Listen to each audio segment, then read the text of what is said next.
Libri një rrëfenj me ndërkombëtari, shkrimtari dhe ish ambasadori Tullieta Liçka botohet edhe në gjuhën italiane. Romani blasfemon arrogancën elitare të një pjese të opinionit ndërkombëtar në Shqipëri. Autori rrëfen se sipas 13 vitesh nga botimi i tij i parë, tematika vazhdon ende që të mbetet aktuale. Ai ndalet edhe tek integrimi i Shqipërisë në Bashkimin Evropian. Zotja Liçka, përshëndetje. Përshëndetje. Jemi këtu për botimin e librit në gjuhën italiane ndërkombëtarët. Vjen mbas disa ribotimesh në gjuhë të tjera, anglisht, frëngjisht, dhe tashmë mendohet që të sqarohet edhe më gjeografia e tij. Përse e duan botuesit e huaj, përse zgjedhin mendoni ju këtë libër? Se është libri mirë. Përveç kësaj, bëra për humor. Duke tematika është nuk është vetëm shqiptare që intereson. Pra ku ka raporti çdo vendi me institucionet e huaja ndërkombëtare, problematikat që lindin në ballafaqimet, sfidat në këtë, intereson çdo vendi. Pastaj ka motive ndryshme, për shembull, në Norvegji e morën vetëm si roman, këtu në Itali më tepër është kjo që tematika, intrigon më tepër tematika se aspekti estetik. Dhe i vënë një farë theksike mënyra të shkruarit që nuk është në një stil kështu i përpunuar letrar, por më tepër ironi, më tepër ka një farë humori që i argëton, zakonisht lexuesin argëton humori dhe. Kanë kaluar 12 vite nga botimi i parë. 10 vite e gjysmë. U bë një dekadë më shumë se dekadë. Vazhdon që të jetë akoma aktuale edhe për vendin tonë. Ju vetë si e shihni, si ish ambasador? Njerëz së pari unë shoh si shitje, që më intereson si shitje, të kërkohet gjithmonë me fjalë. Kurse si tematik mendoj që mbetet aktuale, nuk e them vetëm unë, po unë kam interes ta them më shumë. Shikoj, gjithmonë Shqipëria ka keqkuptime dhe perceptime të gabuara nga të huajt. Dhe qoftë në nivel të opinionit publik, qoftë në nivel të institucional, e cila shpeshherë ka pasojë jo vetëm traumatike për individin shqiptar, po ka pasojë edhe në nivele institucionale të politikës së madhe, të themi, të Shqipërisë. Nga vjen kjo, ka qenë shumë e theksuar, prapë vazhdon inercia e imazhit të perceptuar keq ose stereotipive, klisheve që zakonisht që kur vinë për herë të parë institucionet ndërkombëtare vinë me mendime që janë shumë ngarkuar me opinione bindje stereotipike. Dhe nuk kanë, kjo i shkon një fazë të gjatë dhe kryesisht pastaj përzien edhe me shihet individuale dhe shpeshherë Shqipëria bëhet subjekt, themi, edhe denigrimi ose çështje imazhi edhe për shkak të shumë përzierjes së shijeve individuale të komunitetit ndërkombëtar në Shqipëri, gjë që pastaj sjell pasojat përkatëse dhe në kohë të ndryshme kjo ka pasur raportet e ndryshme, por që ka qenë më theksuar në atë fillim gjithmonë. Gjithsesi dhe sot vazhdon, Shqipëria ka problem imazhi, integrimi evropian me që lidhet me ambasadorin. Integrimi evropian është proces që do kaloj domosdoshmërisht nga opinionet e europianëve ose e parlamentet janë gjë tjetër vetëm zori i opinionit publik europian, dhe domosdoshmërisht do ketë probleme gjithmonë, të cilat nganjëherë me merit, po më tepër në këtë romanin tim e kam pa merit. Pra shpeshherë marrim deri blasfemi ka ndodhur, më kujtohet kjo alibia e Carla Del Pontes për të akuzuar Shqipërinë që këtu bëhen trafik organesh edhe në ato fshatat e Matit. Ajo nuk ka më përdosje që mund të bëhet në opinionin botëror Shqipërisë si vend i prerjeve, i trafikut të organeve etj. Janë alibira që nëse nuk i përgjigjesh me një politikë caktuar, me një politikë komunikimi, të themi, të saktë, lën gjurmë dhe kanë pasojë negative. Për ta vërtetë libri këto janë ato shqetësimet ose në një plan të gjerë, sepse unë nuk u nisa për një roman idealist që të zgjidh problemet e imazhit Shqipërisë, më tepër nisa nga një mblef personal dhe shkruajt atë roman, po që në plan më të gjerë në fond pa ndërgjeshme dalin dhe këto probleme. Në libër vjen si na shohin të huajt, si jemi realisht dhe realisht si duhet ta shikojmë ne veten tonë. Duhet nisim dhe nga këtu ndryshimet përpara se ta kërkojmë nga ndërkombëtarët. Shiko, Shqipëria ka rolin, ne shqiptarët kemi kontributin tonë në imazhin e keq, është zhvillim ndryshim. Mua më tepër më shqetëson kur kjo hiperbolizohet. Dgjoj, nga përvoja që kam, si çdo shqiptar tash që lëviz, unë edhe qoftë me post pa post e është vendit, them se nuk jemi, në thelb nuk jemi as më të mirë, as më të këqij se popujt e tjerë. Dhe natyrisht ka probleme, fenomene negative, ka vlera dhe antivlera që vijnë nga qoftë edhe mosgjetja e kësaj harmonie që ju thatë se në atë triptikun ose këndvështrimin tresh të identitetit që si në shojnë e të huajt, si e shojmë në vetën edhe kush jemi në realisht. Pra, se këto dy janë subjektive, si e shojmë në vetën është subjektive, çdo njeri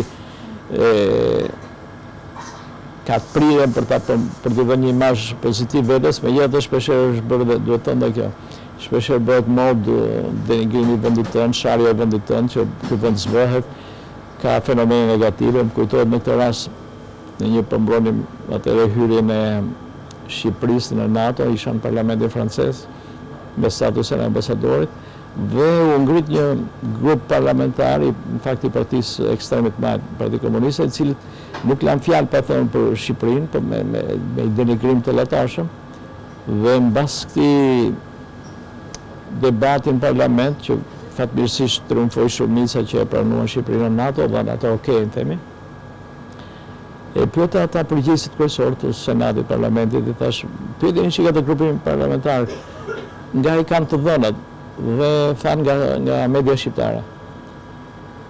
Po mendoj se çfarë efekti si shfrytëzohet një dhe sa pandërgjeshëm është bërë mod sharja e vendit, denigrimi i vendit, dhe çfarë efekti, çfarë rrethanash ndodhin që mund të perceptohen nga dhe shfrytëzohen, qoftë me qëllim, qoftë pa qëllim, qoftë me ndërgjegje, qoftë pa ndërgjegje. Janë probleme jo vetëm deficit politik, por deficit komunikimi. Ndodh kjo që si pasojë e këtyre klisheve, stereotipive dhe perceptimeve në blok, organizmat, këto rekomandimet e organizmave ndërkombëtare shpesh vuajnë nga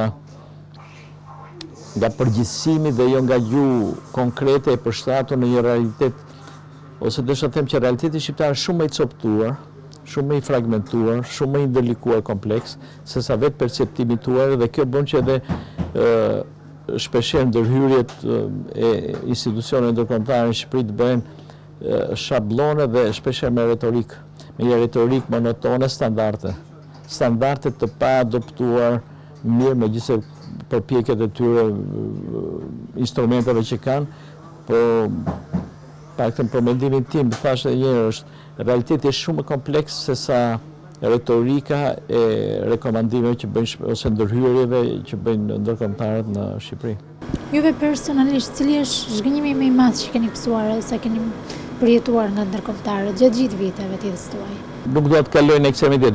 Shiko, paraprakisht po them një gjë që Shqipëria pa mbështetje ndërkombëtare kur doli nga komunizmi, po edhe sot, nuk do i bënte ballë shumë vështirësive, shumë sfida, doli vend shumë i varfër, doli me një orientim jo vetëm ekonomik, social, por edhe shpirtëror. Gjë që kur thonë ata francezët i humbi busulla. Shqiptarët dolën pa busull, pak a shumë. Dhe dakord edhe demokracia, por në një moment u pa që nuk po dinim çfarë bënim me këtë demokraci si ta drejtore dhe vështirësitë ndihen edhe sot. Pra, nuk duhet të absolutizoj që jemi të zhgënjur nga ndërkombëtarët. Jo, pa ndihmën, pa mbështetjen ndërkombëtare Shqipëria nuk do vësë aq sa ka ecur. Nuk po them se ka bërë idealin, por që nuk mund t'i mohosh arritjet e Shqipërisë, ka ndryshime të mëdha. Varet me çfarë syri shikojmë, ka probleme gjithmonë politike, ideologjike, ekonomike, po për të thënë këtë, pjesa zhgënjyese Shikoj, pjesa shkënjyse ka qenë me ata ndërkombëtar të cilët të institucioneve ndërkombëtare ose që kanë gjendore, që janë vendimmarrës, që në vendin e tyre janë njerëz normal, në punës normale për institucionet e tyre, për ministriet e jashtme, për ku punojnë ose në organizata ndërkombëtare, dhe me të ardhur në Shqipëri ose në një vend në tranzicion, falë edhe disa fenomene mikpritje shqiptare ose nënshtrimi, perceptimi të huajës, ai fetishizimi të huajës, unë ndjen papritur pa kujtuar të rëndësishëm dhe si duket nuk e llogarisin dot më, se sa më tepër të nështrohet tjetër, aq më shumë ndjesh i rëndësishëm, më vlera që i tekalojnë dimensionin objektiv ose real të vlerës që kanë, në fund ka dimension real të ndihmës tyre, po shpesh ky aspekt psikologjik do thosha, më tepër e kam kjo psikologjia, kjo bindja e diskriminuese shpeshherë për moson raciste se rrallë ka qenë, dhe duket pavetdijshëm marrin vlerë që janë njerëz që ka ngarkuar historie për të dhënë rrugën këtij vendi që ka lënë mbrapa çurik të pakvëndur indigjenga dhe kjo distancë të fyen me fjalë çdo individ sado ka dinjitetin e tij dhe kur ndodhesh përballë një denigrimi të tillë do reagosh emocionalisht. Bëhet fakti që gjithmonë të gjithë jemi bedishëm kur kalojmë nëpër radhët e pasaportave jashtë vendit që sa është pasaport shqiptar do të mbaj një çik më gjatë. Jo sa leke, jo ku do vesh, që ti ndjehesh të gjithë kthejnë kokën nga ty, nuk e bëjnë vetëm për shqiptarët, e bëjnë edhe për disa komsi tjera, por që prapë të gjithë janë element që ti si meriton, mban në shpatulla perceptimin, keqkuptimin e gabuar të një ndërkombëtare, klisheve të tyre, mban në shpatulla në opinion, në dinjitetin tënd. Ju thatë që media ka luajtur impaktin e saj për imazhin që shkrijuar jashtë ndërkombëtarët, por nga ana tjetër janë dhe politikanët që hera herës dhe në aktivitete ndërkombëtare shkojnë e flasin prapë keq për vendin, për atë çka ndodh realisht këtu. Si mendoni, domethënë, se qëndrojnë këto dy janë me njëra tjetrën dhe çfarë duhet bërë për ta ndryshuar këtë gjendje? Ju vetë si diplomat, çfarë do të sugjeroni? Shpesh kur bëhet fjala për identitetin ose vlerat kombëtare harrohet niveli pragmatik i gjërave. Një parti politike që është në opozit ka interes të denigrojë partinë që është pushtet dhe reciprokisht ai që po kalojë në opozit prap ka interes të denigrojë sepse do fitojë vetë. Edhe në nivel individual, shpesh kjo aureola identitetit, dinjitetit zakonisht fetishizohet me vlera të mëdha si dinjiteti, drejtat e njerëzve të tjerë, pa harrohet shpesh interesi i individit, protagonizmi i individit shpirtëror dhe interesi ekonomik i individit. Po njëjta gjë është kjo, dhe kjo është nivel, kjo qasje ka të bëjë me maturimin e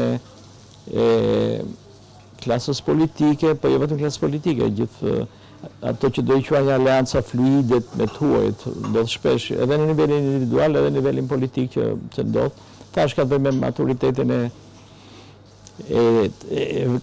vendit në përgjithësi, për shembull, shiko, nuk është vetëm fenomen shqiptar. Takoj një italian, ai s'le kusur pa e shar italin. Ndërkohë që unë e ti shkojmë në Itali me kënaqësi, aty të pëlqejnë, ka dhe gjëra që s'pëlqejnë, por që po takosh gjithë na ka raste pak ti gërvishesh, pak ti ngacmosh, kemi një qeveri e dudës, bën kjo qeveri, populli italian secën, francez tash me këto gilet jaune, me këto bluzat e verdha, ata s'pëlen kusur, çfarë mund të thuash ti populli? Ai po thyen e po dek dynjan aty. Do thoni është ndjenja e drejta e protestës, po kalohet në dhunë gati revolucioni 1790-s të... Do të them që nuk janë vetëm fenomene shqiptare, kjo denigrimi që i bën një individi vendit ti. Është më tekstuar në Shqipëri, thash, varet nga shkalla e maturitetit politik të një klase politike ose të një vendi. Megjithatë duhet të ketë edhe ndërkombëtarë që kanë lënë gjurmë pozitive. Nuk e di nëse keni hasur gjatë rrugtimit tuaj. Absolutisht, po. Me fjalë, së pari këto janë shije subjektive.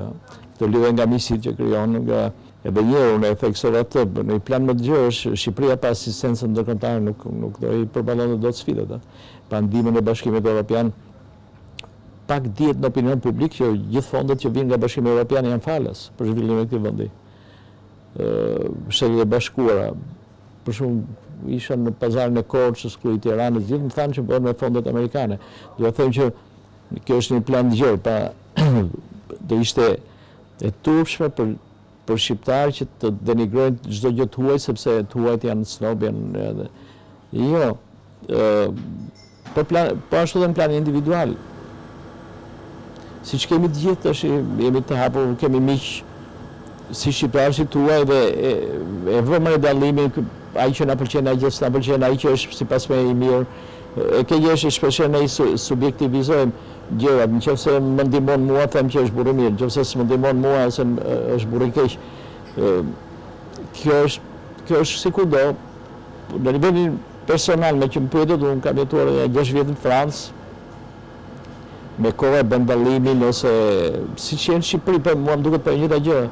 Me fjalë, njeriu që mesë muhabeti, njeriu që s'fes muhabeti, njeriu që nuk kam ndonjë gati më është simetri këtë gjë, nuk kam ndonjë përshtypje që ka të mirë, të jashtëm të mirë ose të jashtëm të huaj të mirë ose të huaj të këqij. Është natyra njerëzore. Fund me ajo do doja dia shmendimi juaj për antarësimin e Shqipërisë në BE, sa afër ose sa larg e shihni? Nuk e di këtë që në një plan objektiv, në një plan, në një kontekst më të gjerë europian, është situatë viti pa volitshëm për Shqipërinë. Në kuptimi aq probleme pa hapë, sidomos kjo mos miratimin në fund me Britaninë, me Brexitin, që ndërkohë ka forca populiste, parti popullore në Gjermani që po thonë kanë filluar ta përmendin gjithmonë më shpesh të daljen nga Europa, pa vetëm Gjermania, që Gjermania më dëgjosh është kampioni i Europës. Në Francë, me një gjumë, një çik më të veshur, kjo partia ish partia e Fondit Popullor, po thonë, po su plotësua kjo, mirë është të shohim që të dali Franca nga Europa. Hungarezi, partia e PSI, si quhen ata, në Poloni quhet PSI, dhe aty ka parti populiste që po deklarojnë që të dalin nga Europa.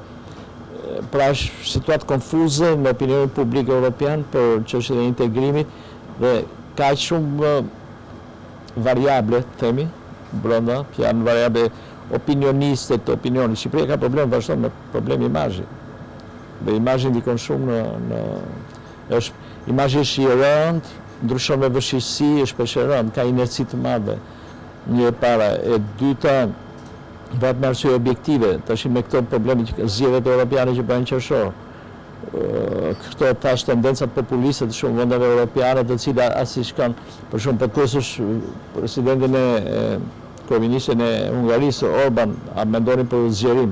Asnjë shkon, ata kanë aq probleme tash brenda Europa me një tjetër, po diskutojmë ajo vlen ta lëm kështu siç është, si strukturë politike, madje ideja ka qenë strukturë ushtarake të sigurisë, strukturë apo vetëm strukturë ekonomike. Ka shumë zëra që po thonë që Gjermania duhet i kthehet Deutsche Market dhe të shkputet nga euro. Do të them që nuk parashikon dot, është shumë afër, por edhe shumë larg mund të quhesh.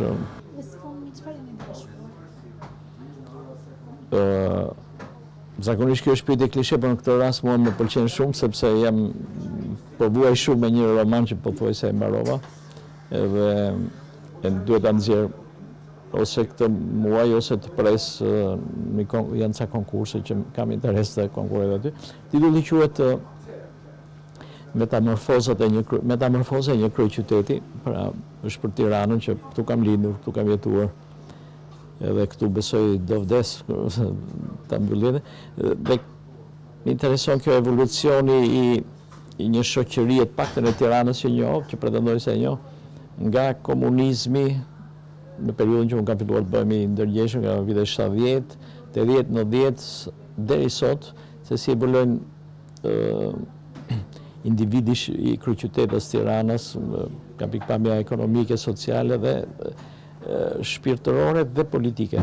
Dhe kjo madje pozon shumë vend politika, gjë që unë jam autor i angazhuar në përgjithësi në letërsi, po në këtë roman po shoh të qasjen se si bindjet politike të shqiptarëve ose të kryeqytetit nga komunizmi deri sot. Dhe sipas jush, për mos të zbuluar të gjithën, po ka evoluar më shumë në politikë, ekonomi apo në gjendjen e tij shpirtërore?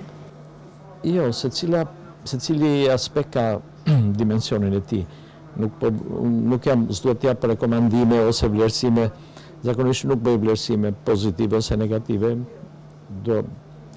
Qasja ime ose këndvështrimi im në letërsi është më tepër jep atë ngjarjen, faktin dhe po pa vend ti pa ndërhyrë ti direkt në mendimin tënd. Jam përpjekur të dëshmoj gjëra që i kam jetuar vetë të individëve shqiptar, se si të disa shtresave, që shtresa e komunizmit fanatik, shtresa e eurosocialiste, shtresa e ish burgosëve politik, shtresa e ish pasërve, duhet të them të gjitha këto më interesojnë si kanë evoluar nga për atë pjesë që unë, se unë nuk njoh, pretendoj të bëj historinë e Tiranës, po pjesën që njoh them nga vitet 70, 80, sot emigracion, pra metamorfoza, thjesht fjala metamorfoze shkon, se si ndryshuan njerëzit, se si po themi latinisht homos komunistus u kthyen në homos kapitalistus. Pra kush e mori ekonominë në dorë, kush e mori protagonizmin në dorë, si u mua, këto kam mësim. Bëra goxha reklam të këtij libri, po kam ide. Shumë për